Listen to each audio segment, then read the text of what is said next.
পুষে রাখা ছিল।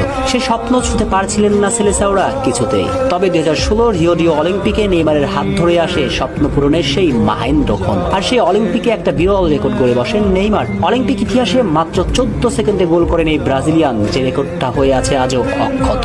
নাম্বার 4, ওই যে একটা ব্যালন ডিওরের জন্য নেইমারকে নিয়ে নানান কথা বলা হয় না, মেসি রোনালদোর শ্রেষ্ঠত্বের জানান দিতে ব্যালন ডিওরকে সামনে টেনে তোলা হয়। কিন্তু তারা হয়তো জানেন না নেইমারই একমাত্র ফুটবলার যে কিনা ইউরোপের বাইরে থেকে ব্যালন ডিওরের সেরা 10 জনে জায়গা পেয়েছেন। হয়তো শেষ পর্যন্ত ইনজুরির কারণে ব্যালন ডিওর জেতা হয়নি নেইমারের, কিন্তু নেইমারের এই রেকর্ডটি নেই অন্য কারো। নাম্বার 3, ফুটবলের গোল স্কোরার জন্ম দেবার তীর্থস্থান বলা হয় ব্রাজিলকে, আর সেই ব্রাজিল ইতিহাসের সেরা গোল স্কোরার কিন্তু নেইমার, ভাবা যায়।